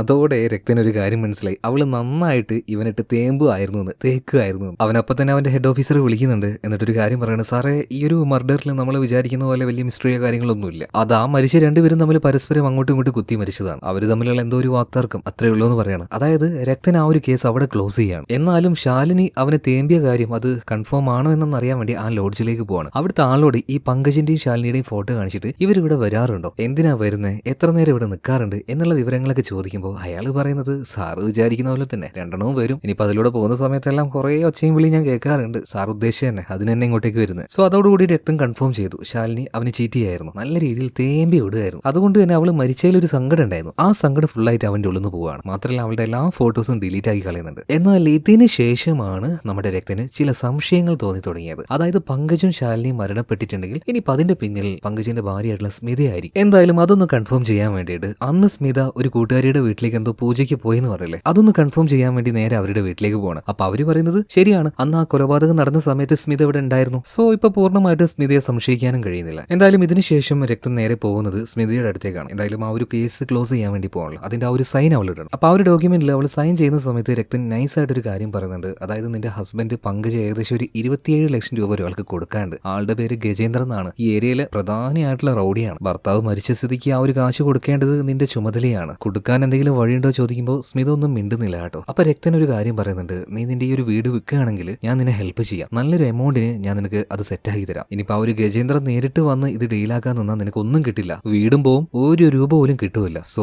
ഞാൻ എന്തെങ്കിലും ചെയ്യണമെന്ന് ചോദിക്കുകയാണ്. എന്നാൽ സ്മിത വേണ്ട, ഒന്നും വേണ്ട, ഞാനത് മാനേജ് ചെയ്തോളാം എന്ന് പറയാം. അതായത് സ്മിതയുടെ ആ ഒരു പെരുമാറ്റത്തിലൊക്കെ എന്തൊക്കെയോ ചില വശപ്പശക്ക് രക്തന് തോന്നുന്നുണ്ട്. അതുകൊണ്ട് തന്നെ രക്തൻ ചെറുതായിട്ടൊരു ചൂണ്ടിടുകയാണ്. അല്ല, നിങ്ങളുടെ ഭർത്താവ് അത്ര നല്ല ആളൊന്നും ആയിരുന്നില്ല, കാരണം നിങ്ങളുടെ അനിയത്തി ശാലിനിയുമായിട്ട് ചെറിയൊരു റിലേഷൻ ഉണ്ടായിരുന്നു, അതിനുള്ള എവിഡൻസ് എല്ലാം എന്റെ കയ്യിലുണ്ട്. ഇത് കേൾക്കുന്ന സമയത്തും യാതൊരു പകച്ചിലോ വിറയലോ ഒന്നുമില്ലാതെ അവൾ ആ ഒരു ഡോക്യുമെന്റിൽ സൈൻ ഇട്ട് കൊടുക്കുകയാണ്. അതോടുകൂടി രക്തന് ഏകദേശം ഒരു കാര്യം മനസ്സിലായി, പങ്കജും ശാലിനിയും തമ്മിലുണ്ടായിരുന്ന റിലേഷനെ കുറിച്ച് സ്മിതയ്ക്ക് നേരത്തെ തന്നെ അറിയായിരുന്നു. പിന്നീട് ഒന്നും പറയാതെ രക്തൻ അവിടുന്ന് ഇറങ്ങുന്നുണ്ട്. പിന്നീട് സ്മിത അന്ന് ആ ഒരു പൂജയിൽ പങ്കെടുക്കാൻ പോയില്ലേ, അവിടെ ഉണ്ടായിരുന്ന കുറെ ഫോട്ടോസ് ഉണ്ടായിരുന്നു, അതെല്ലാം രക്തം മേടിച്ചായിരുന്നു. അപ്പൊ ആ ഒരു ഫോട്ടോസ് മുഴുവനായിട്ടും അവൻ ഇങ്ങനെ നോക്കുന്നുണ്ട്. ആ നേരത്ത് എന്തോ ഒരു കാര്യം അവന് കണ്ടുപിടിക്കാൻ പറ്റി. എന്തായാലും അതിനുശേഷം രക്തം നേരെ പോകുന്നത് ശാലിനി ജോലി ചെയ്ത ആ ഒരു ഓഫീസിലേക്കാണ്. അതായത് അവളന്ന് മരിച്ച ദിവസം അന്ന് ഉച്ചയ്ക്ക് എന്തിനാണ് അവള് വീട്ടിലേക്ക് തന്നെ തിരിച്ചു പോയത്, അതിനെക്കുറിച്ച് ചോദിച്ചപ്പോൾ അവളുടെ കൂടെ ഉണ്ടായിരുന്നവർ പറഞ്ഞത് അവൾ എന്തോ ഭക്ഷണം കഴിച്ചതിന് ശേഷം വയറിന് സുഖമില്ലാന്ന് പറഞ്ഞിരുന്നു, അതുകൊണ്ടാണ് വീട്ടിലേക്ക് പോയത്. ഭക്ഷണം എന്ന് പറയുമ്പോൾ പുറത്തുനിന്നാണോ കഴിച്ചത് അല്ലെങ്കിൽ വീട്ടിൽ നിന്ന് കൊണ്ടുവന്ന ഭക്ഷണമാണോ, അത് പിന്നെ അവളുടെ ചേച്ചി എന്തോ ഉണ്ടാക്കി കൊടുത്തായിരുന്നു, അതാണ് ഇവിടുന്ന് കഴിച്ചത്. ഞങ്ങളും അതെല്ലാം കഴിച്ചായിരുന്നു കേട്ടോ. പക്ഷെ ആ ഫുഡ് കഴിച്ചാൽ ഞങ്ങൾക്ക് യാതൊരു കുഴപ്പമില്ല, അവൾക്ക് മാത്രമാണ് വയറ്റിളക്കവും അങ്ങനത്തെ പ്രശ്നമൊക്കെ വന്നത്. ഓക്കെ ശരി എന്ന് പറഞ്ഞിട്ട് ഇപ്പൊ രക്തം പുറത്തേക്ക് ഇറങ്ങുകയാണ്. ഇതിനുശേഷം അവൻ അവന്റെ ഒരു ഫ്രണ്ടിനെ വിളിക്കുന്നുണ്ട്. എന്നിട്ട് ഒരു കാര്യം പറയുന്നുണ്ട്, എടാ ഞാനൊരു നമ്പർ അയക്കും, ആ നമ്പർ ഈ ദിവസം ഈ സമയത്ത് എവിടേക്കായിരുന്നു എന്ന കംപ്ലീറ്റ് വിവരവും നീ എനിക്ക് തരണം എന്ന് പറയാണ്. ആരുടെ നമ്പറാ കൊടുത്തതെന്നൊന്നും അറിയില്ല. ഇതിനുശേഷം കാണിക്കുന്നത് നമ്മുടെ സ്മിതയാണ്. അവളുടെ വീട്ടിലേക്ക് നമ്മുടെ ആ ഒരു അപ്പൂപ്പൻ വന്നിട്ടുണ്ട്, കൂടെ തന്നെ ഒരു പ്രൊഫസറും ഉണ്ട്. ഈ പ്രൊഫസർ കുറെ ചെടികളും മരങ്ങളൊക്കെ ഉള്ള ഒരു വീട് നോക്കി നടക്കുകയായിരുന്നു. അപ്പൊ അയാൾക്ക് പറ്റിയൊരു വീടാണിത്. സ്മിതയ്ക്കാണെങ്കിൽ ഈ ഒരു വീട് വിൽക്കാൻ താല്പര്യമുണ്ട്. അപ്പൂപ്പനോട് ആ ഒരു കാര്യം പറഞ്ഞപ്പോൾ അപ്പൂപ്പൻ തന്നെയാണ് ഇങ്ങനെ ഒരാളെ കൂട്ടി ഇങ്ങോട്ടേക്ക് വന്നത്. പിന്നീട് ആ ഒരു പ്രൊഫസർ വീടെല്ലാം ഫുള്ളായിട്ട് ചുറ്റി നടന്ന് കാണുകയാണ്. അയാൾക്ക് അത്യാവശ്യം നല്ല രീതിയിൽ തന്നെ അത് ഇഷ്ടാവുകയും ചെയ്തു. ഏകദേശം വാങ്ങാം എന്നുള്ള ഒരു കണ്ടീഷനിൽ എത്തിയിട്ടുണ്ട് കേട്ടോ. എന്തായാലും കാര്യങ്ങളൊക്കെ സംസാരിച്ച് ഇപ്പൊ ഒരു പ്രൊഫസറും അപ്പൂപ്പനും തിരിച്ചു പോവാണ്. അതേ നേരത്താണ് രക്തൻ അയാളുടെ ബൈക്കുമായിട്ട് നേരെ സ്മിതയുടെ അടുത്തേക്ക് വരുന്നത്. ആ കാര്യം നമ്മുടെ അപ്പൂപ്പൻ കാണുന്നുണ്ട് കേട്ടോ. അങ്ങനെ സ്മിതയുടെ അടുത്തേക്ക് വന്ന രക്തം കുറച്ചു നേരം അവളെ തന്നെ അങ്ങനെ നോക്കി നിൽക്കുകയാണ്. ഞാൻ ഒരുപാട് കേസ് അറ്റൻഡ് ചെയ്തിട്ടുണ്ട്, കുറെ കൊലയാളികളെയും കണ്ടിട്ടുണ്ട്, എന്നാൽ നിന്നെ പോലെ ഒരുത്തി ആദ്യമായിട്ട് കാണുകയാണ്. ഒരു കൊലപാതകം ചെയ്തിട്ട് ഇത്ര സൗമ്യമായിട്ട് നിൽക്കാൻ നിന്നെ കൊണ്ട് എങ്ങനെ കഴിയുന്നു എന്നാണ് സ്മിതയോട് രക്തം ചോദിക്കുന്നത്. സ്മിതയ്ക്കാണെങ്കിൽ ഒന്നും മനസ്സിലാവുന്നില്ല, ഇവൻ എന്താ ഈ പറയുന്നത്. ശരിയാണ്, സ്മിതയ്ക്ക് ഭർത്താവിനോടും അതുപോലെ തന്നെ അനിയത്തി ശാലിനിയോടും നല്ല ദേഷ്യവും പകയും വെറുപ്പൊക്കെ ഉണ്ടായിരുന്നു. എന്നാൽ അവരെ ഉപദ്രവിക്കാൻ മാത്രമല്ലെങ്കിൽ കൊല്ലാൻ മാത്രമുള്ള ഒരു മനസ്സൊന്നും അവൾക്കില്ലായിരുന്നു. എന്തിനു പറയണം, അവർ രണ്ടുപേരും ഒരുമിച്ച് നിന്ന് എല്ലാ പരിപാടിയും ചെയ്യുന്ന സമയത്ത് അവരങ്ങോട്ടേക്ക് പോയിട്ട് തടുക്കാൻ പോലും അവൾ നിന്നില്ല. മിണ്ടാതെ ഇറങ്ങി വന്ന് അവൾ കരയായിരുന്നു. ആ സ്മിത എങ്ങനെയാണ് ഇവരെ കൊല്ലുക. എന്നാൽ രക്തനുണ്ടല്ലോ, അവൻ അവന്റേതായ രീതിയിൽ ഒരു കാര്യം പറഞ്ഞു കൊടുക്കുകയാണ്. എന്താ സംഭവിച്ചത് ഞാൻ നിനക്ക് അങ്ങോട്ടേക്ക് പറഞ്ഞാട്ടെ സ്മിത. പങ്കജും ശാലിനി ഇവർ രണ്ടുപേരും കൊല്ലപ്പെടുന്നതിന്റെ തലേ ദിവസം രാത്രി ഇവർ ഉറങ്ങിയ സമയത്ത് നീ ചെറിയൊരു പരിപാടി ഒപ്പിച്ചു. പങ്കജിന്റെ ഫോണിൽ നിന്നും ശാലിനിയുടെ ഫോണിലേക്ക് കോള് പോകാത്ത രീതിയിലും ശാലിനിയുടെ ഫോണിൽ നിന്നും പങ്കജിന്റെ ഫോണിലേക്ക് കോള് പോകാത്ത രീതിയിലും രണ്ട് നമ്പറും അവരറിയാതെ നീ അങ്ങോട്ടും ഇങ്ങോട്ടും ബ്ലോക്ക് ചെയ്തു വെച്ചു. പിന്നീട് പിറ്റേ ദിവസം രാവിലെ ശാലിനി ഓഫീസിലേക്ക് പോകുന്ന സമയത്ത് അവളുടെ ഭക്ഷണത്തിൽ നീ എന്തോ ഒരു മരുന്ന് കലക്കി. പക്ഷെ ആ മരുന്നുള്ളിലേക്ക് ചെന്നാൽ മരിക്കൊന്നുമില്ല, ചെറുതായിട്ടൊരു വയറിളക്കം വരും. അവളുടെ കൂടെ ഉണ്ടായിരുന്നവർ വളരെ കുറച്ചളവിൽ കഴിച്ചതുകൊണ്ടാണ് അവർക്ക് വയറിന് യാതൊരു ബുദ്ധിമുട്ടില്ലാതിരുന്നത്. എന്നാൽ അത് മുഴുവൻ ശാലിനി കഴിച്ചു, അതുകൊണ്ടാണ് അവൾക്ക് വയറിന് ബുദ്ധിമുട്ട് വന്നത്. അവള് നേരത്തെ വീട്ടിലേക്ക് വരണമായിരുന്നു, അത് നിന്റെ പ്ലാൻ ആയിരുന്നു. എന്തായാലും അവള് വന്നതിന് ശേഷം ഒന്നും അറിയാത്തതുപോലെ നീ കൂട്ടുകാരിയുടെ വീട്ടിലേക്ക് പൂജയ്ക്കായിട്ട് പോയി. പിന്നീട് അവിടെ പരിപാടിയെല്ലാം നല്ല രീതിയിൽ നടക്കുന്ന സമയത്ത് ആരും കാണാതെ നൈസായിട്ട് നീ പുറത്തേക്ക് വന്നു, അതായത് വീട്ടിലേക്ക് വന്ന നീ കാണുന്നത് മരിച്ചു കിടക്കുന്ന ശാലിനിയാണ്. അത് കണ്ട് നീ ഷോക്കായി നിൽക്കുന്ന അതേ നേരത്താണ് അങ്ങോട്ടേക്ക് പങ്കജും വന്നത്. അവനെ കണ്ടപ്പോൾ മിക്കവാറും നീ ഒളിച്ചിരുന്നിട്ടുണ്ടാവണം. പിന്നീട് പങ്കജ് ഉള്ളിലേക്ക് വന്ന സമയത്ത് മരിച്ചു കിടക്കുന്ന ശാലിനിയെ കണ്ടിട്ടുണ്ടാവും. അവൻ എന്തായാലും ആ ഒരു ഷോക്കിൽ അത് നോക്കി അങ്ങനെ നിൽക്കുന്ന സമയത്ത് മറ്റെന്തോ ഒന്ന് അവിടെ സംഭവിച്ചിട്ടുണ്ട്. അതാണ് എനിക്ക് അറിയാത്തത്, അത് നീ തന്നെ പറയണം സ്മിത. എന്തായാലും അവിടെ വെച്ച് പങ്കജ് കൊല്ലപ്പെട്ടതിന് ശേഷമാണ് അവന്റെ ഫോണിൽ നിന്നും അതുപോലെ തന്നെ ശാലിനിയുടെ ഫോണിൽ നിന്നും രണ്ട് നമ്പർ നീ അങ്ങോട്ടും ഇങ്ങോട്ടും ബ്ലോക്ക് ആക്കിയിരുന്നല്ലോ, അത് അൺലോക്ക് ചെയ്യുന്നത്. പിന്നെ അതിനുശേഷം നീ ഒന്നും അറിയാത്തതുപോലെ ആ ഒരു പൂജയിൽ പങ്കെടുക്കുകയും ചെയ്തു. ഒരുപാട് ആളുള്ളതുകൊണ്ട് തന്നെ അവിടെ നിന്ന് നീ മാറിയതൊന്നും ആരും ശ്രദ്ധിച്ചിട്ടില്ലായിരുന്നു. എന്നാൽ എനിക്കത് മനസ്സിലായി എങ്ങനെയാണെന്നല്ലേ. കാരണം നീ അവിടുന്ന് പോയപ്പോഴും പിന്നീട് അവിടുന്ന് വന്നപ്പോഴും ഉണ്ടായിരുന്ന സാരി അത് ഏകദേശം ഒരേ സാരി തന്നെയാണ്, പച്ചക്കളർ തന്നെയാണ്. എന്നാൽ അതിന്റെ ബോർഡർ കണ്ടോ, അതിൽ ചെറിയൊരു മാറ്റം. അതായത് നീ ആ നേരത്തെ വീട്ടിൽ വന്നപ്പോൾ നിന്റെ ശരീരത്തിൽ രക്തമായി, ഡ്രസ്സിൽ രക്തമായപ്പോൾ നീ ആ ഒരു സാരി മാറ്റിയിട്ടുണ്ട്. പക്ഷേ അത് ഞാൻ കണ്ടുപിടിച്ചു കേട്ടോ. എന്നാൽ ഇത് മാത്രം കൊണ്ട് എനിക്ക് നീയാണ് കൊലയാളി എന്ന് കോടതിയിൽ തെളിയിക്കാൻ പറ്റില്ല. അതിനാണ് എനിക്ക് മറ്റൊരു തെളിവുള്ളത്. ഞാൻ എൻ്റെ ഒരു ഫ്രണ്ടിനെ ഉപയോഗിച്ച് നിന്റെ നമ്പറിന്റെ കറക്റ്റ് അന്നത്തെ ലൊക്കേഷൻ ഓരോന്ന് കറക്റ്റ് ആയിട്ട് ഞാൻ ട്രേസ് ചെയ്തെടുത്തു. അതായത് നീ ഒരു തവണയല്ല അന്ന് ആ ഒരു പൂജ നടക്കുന്ന സമയത്ത് ഇങ്ങോട്ടേക്ക് വന്നത്, 2 തവണ വന്നിട്ടുണ്ട്. നീ ആ രണ്ടാമത്തെ തവണ വന്നതിലാണ് നിന്റെ ഭർത്താവ് മരണപ്പെട്ടിട്ടുള്ളത്. അതിന്റെ കറക്റ്റ് ആയിട്ടുള്ള ടവർ ലൊക്കേഷനും നിന്റെ മൊബൈൽ മൂവ് ആവുന്നതും എല്ലാം എവിഡൻസ് എന്റെ കയ്യിലുണ്ട്. പക്ഷെ നീ പേടിക്കൊന്നും വേണ്ട, ഇതൊന്നും ഞാൻ എവിടെയും കൊടുക്കാൻ പോകുന്നില്ല, നീ സേഫ് ആണ്. എന്നാൽ ഞാൻ പറയുന്നത് പോലെ നിന്റെ വീടിന്റെ ഡോക്യുമെന്റ്സ് എനിക്ക് കൈമാറണം, അത് ഞങ്ങൾക്ക് എഴുതി തരണം. ഇവിടെ വെച്ച് സ്മിത ആകെ ഷോക്കായി പോവാണ് കേട്ടോ. ഇയാൾ എന്താ ഈ പറയുന്നത്? ഇനിയിപ്പോ അവളല്ല ഇത് ചെയ്തെങ്കിലും അവൾക്കെതിരായിട്ടുള്ള എല്ലാ തെളിവുകളും റെഡിയാണ്. സോ ഇതുമായിട്ട് കോടതിയിൽ പോയാൽ എളുപ്പത്തിൽ അവൾ കുറ്റവാളിയാണെന്ന് കോടതിക്ക് മനസ്സിലാവും. അതായത് കോടതി അങ്ങനെ വിചാരിക്കുകയുള്ളൂ. അപ്പൊ ഇത്രയും ഈ ഒരു കഥയുണ്ടല്ലോ, ഇത് ആരാ പറഞ്ഞു കൊടുക്കുന്നത്? നമ്മുടെ കവിത അവിടെ ആ ഒരു പാർട്ടിക്ക് വന്ന എല്ലാവർക്കും പറഞ്ഞു കൊടുക്കുകയാണ്. അവള് പറയുന്ന ആ ഒരു കഥയിൽ ഒരു കഥാപാത്രം മാത്രമാണ് ഈ ഒരു സ്മിത കേട്ടോ. അവള് പറയുന്നത് കൊണ്ട് മാത്രം ആ ഒരു കഥാപാത്രത്തിന് അവളുടെ മുഖം കൊടുത്തതാണ്. അപ്പൊ ഈ കഥയെല്ലാം കേട്ട് ഭയങ്കര ആവേശത്തിലിരിക്കുന്ന അവിടെ ഉണ്ടായിരുന്ന ആ ഒരു ലേഡീസും ബാക്കിയുള്ള അവരുടെ ഹസ്ബൻഡൊക്കെ ചോദിക്കുന്നുണ്ട്, അല്ല പിന്നീട് എന്ത് സംഭവിച്ചു, സ്മിതയ്ക്ക് എന്താ സംഭവിച്ചേ, അവള് ജയിലിലായോ അല്ലെങ്കിൽ അവള് രക്ഷപ്പെട്ടോ? ഈ സമയത്ത് വീണ്ടും നമ്മുടെ കവിത സ്മിതയുടെ കഥയുടെ ബാക്കി പറയാൻ തുടങ്ങുകയാണ്. അതായത് സ്മിതയ്ക്ക് പിന്നെ വേറൊന്നും ചെയ്യാനില്ലായിരുന്നു, അവളെ സപ്പോർട്ട് ചെയ്യാനോ രക്ഷപ്പെടുത്താനോ ആരുമില്ല. അതായത് ജയിലിൽ പോയി കിടക്കാതിരിക്കാൻ വേണ്ടിയിട്ട് അവൾക്ക് ഈ രക്തൻ പറഞ്ഞതുപോലെ അവളുടെ വീടിന്റെ ഡോക്യുമെന്റ്സ് ഡീറ്റെയിൽസ് കൈമാറേണ്ടി വരികയാണ്. എന്തായാലും വീട് വിട്ടു പോകുന്നതിന് മുന്നേ ആയിട്ട് തന്നെ കുറെ നാളായിട്ട് അവരുടെ കൂടെ ഉണ്ടായിരുന്ന വേലക്കാരികൾക്കൊക്കെ ഒരു ഇച്ചിരി പറ്റുന്ന രീതിയിൽ ഒരു എമൗണ്ട് കൊടുക്കുന്നുണ്ട്. അതുപോലെ അവളുടെ സാധനങ്ങളൊക്കെ പാക്ക് ചെയ്തുകൊണ്ടിരിക്കുകയാണ്. മാത്രമല്ല അവളുടെ കൂടെ എപ്പോഴും ഉണ്ടാവുന്ന ഒരു അപ്പൂപ്പനുണ്ടല്ലോ, ഒരു ചെടിയുമായിട്ട് നേരെ അവളുടെ അടുത്തേക്ക് വരുന്നുണ്ട്. നല്ല ഭംഗിയുള്ള പൂക്കൾ ആ ചെടിയിലുണ്ടായിരുന്നു. വയലറ്റ് നിറായിരുന്നു ആ ഒരു ചെടി. അത് അവളുടെ കയ്യിൽ കൊടുത്തിട്ട് മോളെ നിന്റെ ഭാവി നിനക്ക് ഇപ്പോഴും തീരുമാനിക്കാൻ കഴിയും. ഇത് പറഞ്ഞ് ആ അപ്പൂപ്പൻ അവിടെ നിന്ന് പോവുകയാണ്. ഇതിനുശേഷം കാണിക്കുന്നത് രക്തനെയാണ് കേട്ടോ. രക്തൻ വീട്ടിലേക്കൊക്കെ പോയിട്ടുണ്ട്. അച്ഛൻ്റെ അമ്മയുടെ കൂടെ ഒക്കെ ഭയങ്കര ഹാപ്പി ആയിട്ട് നിൽക്കുകയാണ്. കാരണം വീടിപ്പോ അവരുടെ കയ്യിലേക്ക് എത്താൻ പോവാണ്. കമ്മീഷനായിട്ട് 10-30 ലക്ഷം രൂപ കിട്ടാൻ പോവാ. ആള് നല്ല ഹാപ്പിയാണ്. അതുകൊണ്ട് തന്നെ അച്ഛൻ്റെ അമ്മയുടെ അനുഗ്രഹം മേടിച്ചിട്ട് ആ വീട്ടിൽ നിന്ന് ഇറങ്ങുന്നത്. ഇതിനുശേഷം ഇവൻ നേരെ പോകുന്നത് ഗജേന്ദ്രയുടെ അടുത്തേക്കാണ്. പോയത് എന്തിനാണെന്നറിയോ? അതായത് ഗജേന്ദ്ര പറഞ്ഞത് 30 ലക്ഷം രൂപ തരാന്നാ. എന്നാൽ ആ പ്രോപ്പർട്ടിയുടെ ശരിക്കുള്ള വാല്യൂ മനസ്സിലായപ്പോൾ നമ്മുടെ ഈ ഒരു രക്തം പറയാണ്, ആശാനെ നിങ്ങൾ ഈ പറഞ്ഞ 30 നടക്കില്ല. ഒരുപാട് റിസ്ക് ഈ ഒരു പ്രോപ്പർട്ടിക്ക് വേണ്ടി ഞാൻ എടുത്തിട്ടുണ്ട്. അതുകൊണ്ട് തന്നെ എനിക്കൊരു 40 ലക്ഷം കിട്ടണം എന്ന് പറയണം. ഇത് കേട്ടപാട് തന്നെ ഗജേന്ദ്രൻ ഓക്കെ പറയുന്നുണ്ട്. കാരണം ആ സ്ഥലത്തിന് അത്രയും മൂല്യമുണ്ട്. അതെങ്ങനെ കിട്ടിക്കഴിഞ്ഞാലും ലാഭമാണ്. എന്തായാലും ഇനി നേരെ പോകുന്നത് സ്മിതയുടെ വീട്ടിലേക്കാണ്. ഡോക്യുമെന്റ്സും കാര്യങ്ങളൊക്കെ ഒപ്പിട്ട് മേടിക്കണേ. അപ്പൊ അതിന്റെ മുന്നേ ഗജേന്ദ്ര ഒരു കാര്യം ചോദിക്കുകയാണ്, അല്ല രക്തൻ ശരിക്കും ഈ പങ്കജിനെ കൊന്നത് ആരാണ്? എനിക്ക് അതാണ് ഇപ്പോഴും മനസ്സിലാവാത്തത്. ഇപ്പൊ രക്തം പറയാണ്, മറ്റാരുമല്ല അവന്റെ ഭാര്യ തന്നെ.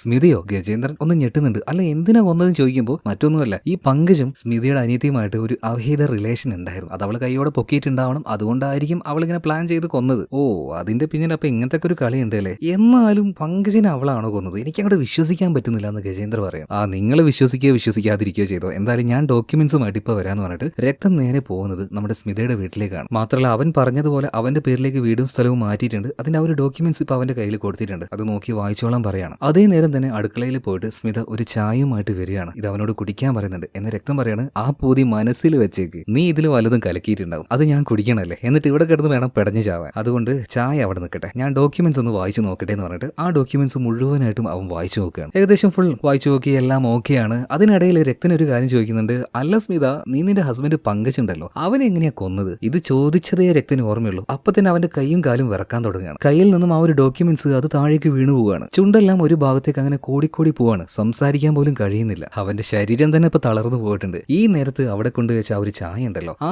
ചായയുടെ കപ്പ് നമ്മുടെ സ്മിത എടുത്ത് കാലിന്റെ മേലെ കാലും കയറ്റി വെച്ച് അവന്റെ മുഖത്ത് നോക്കിയിട്ട് നല്ല ഗത്തിൽ ആ ചായ അങ്ങനെ കുട്ടിക്കുകയാണ്. രക്തം വിചാരിച്ചതേ പണി കാപ്പിയിലാ കൊടുത്തേന്നാ. എന്നാൽ കാപ്പിയിലല്ല, അവൻ വായിച്ച ആ ഒരു ഡോക്യുമെന്റിലാ പണിയിരുന്നത്. സംഭവം എന്താ മനസ്സിലായോ? നമ്മുടെ അപ്പൂപ്പൻ ഒരു 2 ദിവസം മുന്നേ സ്മിതയ്ക്ക് ഒരു ചെടി കൊണ്ടുപോയി കൊടുത്തതായിട്ട് ഓർമ്മയുണ്ടോ? അതിന്റെ വയലറ്റ് നിറമുള്ള ആ ഒരു പൂ ഓർമ്മയുണ്ടോ? ആ പൂവിന് നമ്മുടെ ശരീരത്തിനെ പാരലൈസ് ചെയ്യാനുള്ള ഒരു കഴിവുണ്ട്. സ്മിതയ്ക്ക് ഈ ചെടികളെ കുറിച്ചൊക്കെ നന്നായിട്ട് അറിയാം. സിനിമയുടെ ആരംഭത്തിൽ തന്നെ ഞാൻ ഒരു കാര്യം പറഞ്ഞിട്ടുണ്ട്. അപ്പൊ അവൾ ആ ഒരു പൂവ് അത് നന്നായിട്ട് ഉണക്കി പൊട്ടിച്ചെടുത്ത് അത് വെള്ളത്തിലിട്ട് കലക്കിയിട്ട് ആ വെള്ളം ഒരു തുണിയിൽ മുക്കിയിട്ട് അത് മുഴുവനായിട്ടും ഈ പേപ്പറിന്റെ എല്ലാ ഭാഗത്തും പുരട്ടി വെച്ചായിരുന്നു. ഇവനാണെങ്കിൽ കുറച്ചു നേരം മുന്നേ ഇരുന്നുകൊണ്ട് ആ ഡോക്യുമെന്റ് മുഴുവനായിട്ടും വായിക്കുകയായിരുന്നല്ലോ. എങ്ങനെയാ വായിച്ചിരുന്നത്? നാവില് വിരല് തൊടും എന്നിട്ട് പേജ് മറിക്കും. വീണ്ടും അതേ വിരല് കൊണ്ട് നാവില് തൊടും എന്നിട്ട് പേജ് മറിക്കും. സോ പയ്യെ അവന്റെ ഉള്ളിലേക്ക് ആ ഒരു വിഷം കയറിപ്പോയി. അങ്ങനെയാണ് അവന്റെ ആ ഒരു ബോഡി പാരലൈസ് ആയിട്ടുള്ളത്. ഒന്ന് അനങ്ങാൻ പോയിട്ട് ഒന്ന് സംസാരിക്കാൻ വരെ അവനെ കൊണ്ട് കഴിയുന്നില്ല. ഇതേ ക്ലൈമാക്സ് നിങ്ങൾ മറ്റേതെങ്കിലും മൂവിയിൽ കണ്ടിട്ടുണ്ടോ? എസ്പെഷ്യലി ഇൻ മലയാളം മൂവി കണ്ടിട്ടുണ്ടെങ്കിൽ ഒന്ന് പറയണേ. എന്തായാലും കറക്റ്റ് സമയത്ത് അങ്ങോട്ടേക്ക് നമ്മുടെ അപ്പൂപ്പൻ വരുന്നുണ്ട്. അപ്പൂപ്പൻ വന്നപാട് തന്നെ പറയുന്നത്, മോളെ ആ പ്രൊഫസർ നമ്മൾ പറഞ്ഞ ആ ഒരു റേറ്റിന് ഓക്കെയാണ്, ഈ വീടും സ്ഥലവും വാങ്ങിച്ചോളാന്ന് പറഞ്ഞിട്ടുണ്ട്. പിന്നെ കാര്യങ്ങളൊക്കെ ഓക്കെ അല്ലേ, കുഴപ്പമൊന്നും ഇല്ലല്ലോ എന്ന് ചോദിക്കുകയാണ്. അതായത് നമ്മുടെ സ്മിതയും ഈ അപ്പൂപ്പനും പ്ലാൻ ചെയ്തിട്ടാണ് ഇതൊക്കെ ചെയ്തത്. എന്തായാലും ഇതിനുശേഷം അപ്പൂപ്പൻ കൊണ്ടുവന്ന് വലിയൊരു ചാക്കിലേക്ക് ഇവന്റെ ബോഡി വലിച്ചു കയറ്റുകയാണ്. മാത്രമല്ല ചില സാധനങ്ങളൊക്കെ കത്തിച്ച് കളയാണ്ടായിരുന്നു. സ്മിത നേരെ അത് അവളുടെ ഗാർഡനിൽ കൊണ്ടുപോയിട്ട് കത്തിക്കുകയാണ്. അപ്പൊ തൊട്ടപ്പുറത്തുണ്ടായിരുന്ന അവളുടെ അയൽവാസി, മോളെ സ്മിത കുറച്ച് ദിവസമായി നിന്നോടൊരു കാര്യം ചോദിക്കണമെന്ന് വിചാരിക്കുന്നു. ഞാൻ ഇവിടെ കുറച്ച് കോളിഫ്ലവർ നട്ടിട്ടുണ്ടായിരുന്നു, അത് നന്നായിട്ട് ഉണ്ടാവുന്നില്ല, അതിനെന്താ ചെയ്യണ്ടേ? അത് പിന്നെ അങ്കിളെ ഈ കോളിഫ്ലവർ നന്നായിട്ട് ഉണ്ടാവാനായിട്ടെ നമ്മൾ ഈ ഗാർലിക് ഉണ്ടല്ലോ അത് നന്നായിട്ട് ചതച്ചരച്ച് അതിന്റെ ആ ഒരു ലായനി ഒഴിച്ചു കൊടുത്താണ്ടല്ലോ നല്ല അടിപൊളിയായിട്ട് കോളിഫ്ലവർ നന്നായിട്ട് വളരും. ആഹാ, നിനക്ക് ഒരുപാട് ട്രിക്ക് അറിയാലേ. എന്തായാലും മോളെ ഞാൻ ഒന്ന് ചെയ്തു നോക്കട്ടെ എന്ന് പറഞ്ഞിട്ട് അയാൾ അവിടുന്ന് പോവാണ്. ഇതേ നേരം തന്നെ നമ്മുടെ അപ്പൂപ്പൻ രക്തനെ ഒരു ചാക്കിലാക്കിയില്ലേ, ആ ചാക്ക് ഒരു ഗുഡ്സിലും കെട്ടി നേരെ എങ്ങോട്ടോ പോകുന്നുണ്ട്. അതേസമയത്ത് തന്നെ സ്മിത അവൾക്ക് ഏറ്റവും അത്യാവശ്യം വേണ്ട കുറെ കാര്യങ്ങൾ പാക്ക് ചെയ്ത് നേരെ ഇതെല്ലാം എടുത്തുകൊണ്ട് നേരെ റെയിൽവേ സ്റ്റേഷനിലേക്ക് പോവാണ്. ഇതാണ് നമ്മൾ സിനിമയുടെ ആരംഭത്തിൽ കണ്ട ആ ഒരു സീൻ. അപ്പൊ ഈ ഒരു കവിത ബാക്കിയുള്ള എല്ലാവർക്കും പറഞ്ഞു കൊടുത്തു. ഇനി അതിനുശേഷം എന്താ സംഭവിച്ചത് ഇതറിയാനായിട്ട് എല്ലാവരും ഭയങ്കര ആകാംക്ഷയിൽ കാത്തിരിക്കുക. അതായത് സ്മിത അവിടുന്ന് പിന്നീട് അവളുടെ ലൈഫ് നോക്കി പോയി. അവൾക്ക് ജീവിക്കണ്ടേ, ലൈഫിൽ ഇങ്ങനെയൊക്കെ ഓരോന്ന് സംഭവിച്ചു വെച്ചിട്ട് അവളുടെ ലൈഫ് അവൾക്ക് നഷ്ടപ്പെടുത്താനൊന്നും കഴിയില്ലല്ലോ. എന്നാൽ അവിടെയുള്ള കുറച്ച് സ്ത്രീകൾക്ക് ഇപ്പോഴും സംശയം മാറിയിട്ടില്ല. അല്ല, ഈ സ്മിതയുടെ ഭർത്താവ് പങ്കജ് ഉണ്ടല്ലോ, അവൻ എങ്ങനെയാ മരിച്ചത്? അത് ഞങ്ങൾക്ക് ഇപ്പോഴും ക്ലിയർ ആയിട്ടില്ല. നീ ആണെങ്കിൽ കഥയുടെ ആ ഒരു ഭാഗം പറഞ്ഞിട്ടുമില്ല. ഇപ്പൊ കവിത പറയാണ്, അതിന്റെ പിന്നിലും വേറൊരു കഥയുണ്ട്. അന്ന് രാത്രി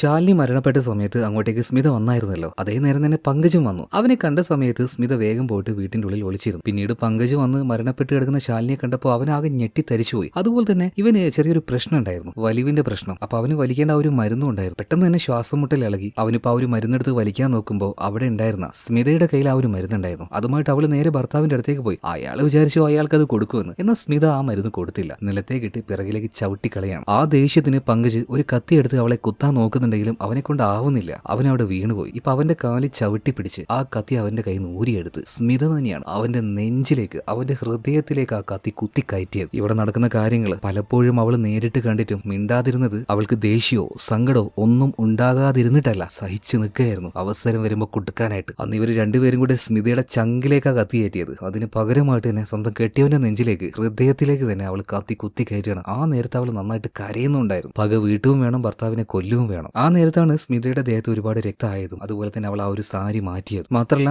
അധികം വൈകാതെ തന്നെ സ്മിത അവളുടെ ആ ഒരു വീട് വിട്ട് ഇറങ്ങുകയാണ്. അവൾക്ക് വേണ്ട എല്ലാം, അവളുടെ സ്വത്തുക്കളും ഇതെല്ലാം എടുത്തുകൊണ്ട് തന്നെ. അങ്ങനെ പുതിയൊരു ജീവിതത്തിന് വേണ്ടിയിട്ട് ട്രെയിൻ കയറി മറ്റൊരു നാട്ടിലേക്ക് അവൾ പോകുന്ന സമയത്താണ് സ്മിത ഒരാളെ കണ്ടുമുട്ടുന്നത്. ഈ കഥയെല്ലാം കേൾക്കുന്ന സമയത്ത് കൂട്ടത്തിലുള്ള ആർക്കും വലിയ പേടിയോ ഭയോ അല്ലെങ്കിൽ അൺയൂഷ്വൽ ആയിട്ടൊന്നും തോന്നിയില്ല. എന്നാൽ അവിടെ ഉണ്ടായിരുന്ന നമ്മുടെ കവിതയുടെ ഭർത്താവ് വിക്കിക്ക് കാലും കൈയൊക്കെ ചെറുതായിട്ട് വിറക്കാൻ തുടങ്ങുകയാണ്. അതായത് സംഭവം എന്താണെന്നറിയോ, ഈ കവിതയെ വിക്കി കണ്ടുമുട്ടിയത് ഒരു ട്രെയിനിൽ വെച്ചാണ്. അങ്ങനെയാണ് അവർ പരിചയപ്പെടുന്നതും തമ്മിൽ ഇഷ്ടപ്പെടുന്നതും പിന്നീട് വിവാഹത്തിലേക്ക് എത്തുന്നതും ഇവിടെ വരെ എത്തിയതും. അതായത് കവിത ഇത്രയും നേരം പറഞ്ഞുകൊണ്ടിരുന്നത് വെറും ഒരു കഥയല്ല, അവളുടെ ലൈഫിൽ ഇതിനു മുന്നേ സംഭവിച്ച ഒരു കാര്യം തന്നെയാണ്. എന്തായാലും ഇത്രയും കഥ പറഞ്ഞു കഴിഞ്ഞിട്ട് ഇപ്പൊ കവിത വിക്കിയും വിളിച്ച് വീട്ടിലേക്ക് പോകാന്ന് പറഞ്ഞിട്ട് നേരെ വീട്ടിലേക്ക് പോകാൻ നിൽക്കുകയാണ്. അപ്പൊ ബാക്കിയുള്ളവർ ചോദിക്കുന്നുണ്ട്, അല്ല അപ്പൊ അവളുടെ ഒരു വീടോ അവളുടെ ഒരു സ്വത്തോ ആ കാശോ അതൊക്കെ എവിടെ പോയി? ഇപ്പൊ കവിത പറയാണ് അതിനെ കുറിച്ചൊന്നും എനിക്ക് അറിയില്ലെന്ന്, ഈ കഥയെക്കുറിച്ച് ഇത്രേ അറിയുള്ളൂ. ഇത് പറഞ്ഞിട്ട് ഇപ്പൊ വിക്കിയും കൂട്ടി കവിത അവിടുന്ന് പോവാണ് കേട്ടോ. ഇതേ നേരം തന്നെ വിക്കിയുടെ കൈയും കാലും വറക്കുന്നുണ്ട്. മാത്രമല്ല കുറച്ചു നേരം മുന്നേ ഈ വിക്കി അവിഹിതത്തിലായ ആ ഒരു പെണ്ണുണ്ടല്ലോ ദിയ, അവൾക്കും എന്തൊക്കെയോ ചില കാര്യങ്ങൾ മനസ്സിലായത് വന്നു. അതുകൊണ്ട് തന്നെ ഒരു പേടിയോട് കൂടിയിട്ട് അവളും ഇങ്ങനെ കവിതയെ നോക്കുകയാണ്. അങ്ങനെ ഇവർ രണ്ടുപേരും പുറത്തേക്ക് ഇറങ്ങിയ സമയത്ത് വിക്കിയുടെ ഒരു കൂട്ടുകാരൻ ആ നേരത്താണ് അങ്ങോട്ടേക്ക് വരുന്നത്. എന്നാൽ അയാളെ കണ്ട സമയത്ത് എന്തോ സ്മിത ഒന്ന് ഞെട്ടിപ്പോവാണ്,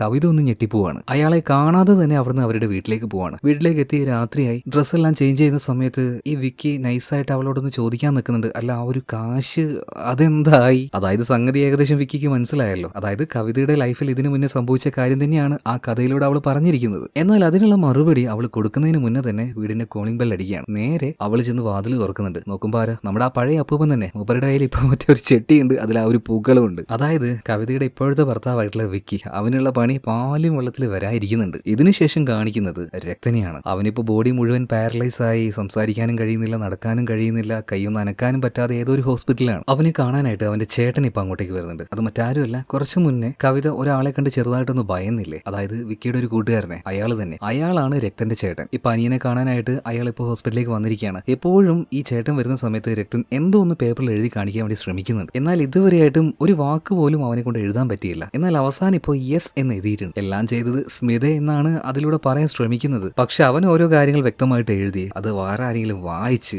ഈ കാര്യങ്ങളൊക്കെ മനസ്സിലാക്കുക, ഇതൊന്നും നടക്കാൻ പോകുന്ന കാര്യമല്ലാന്ന്. സോ നമ്മുടെ കവിതയുടെ ഇപ്പോഴത്തെ ലൈഫ് സേഫാണ്. പുതിയ ഒരു ഐഡന്റിറ്റി, പുതിയൊരു നാട്ടിൽ മറ്റൊരാളുടെ ഭാര്യയായിട്ട് അവൾ ജീവിക്കുകയാണ് ഇപ്പോൾ. എന്നാൽ അവളുടെ കൂടെ ജീവിക്കുന്ന വിക്കിയുടെ കാര്യം ആലോചിക്കുമ്പോഴാണ് ചെറിയൊരു നിങ്ങൾക്ക് എന്താ വരുന്നത്, ചിരിയാണോ സങ്കടമാണോ ദേഷ്യമാണോ അല്ലെങ്കിൽ പേടിയാണോ? എന്തായാലും കമന്റ് ബോക്സിൽ പറയുക. കഥ അപ്പോൾ ഇഷ്ടമായിട്ടുണ്ടാകുന്ന വിചാരിക്കുകയാണ്. അപ്പൊ ഇതുപോലത്തെ കഥകളുമായിട്ട് ഇനിയും ഞാൻ വരുന്നതാണ്. അപ്പൊ നമ്മുടെ ചാനൽ സബ്സ്ക്രൈബ് ചെയ്യാൻ മറക്കണ്ട. അടുത്ത വീഡിയോയിൽ വീണ്ടും കാണാം. Okay, by.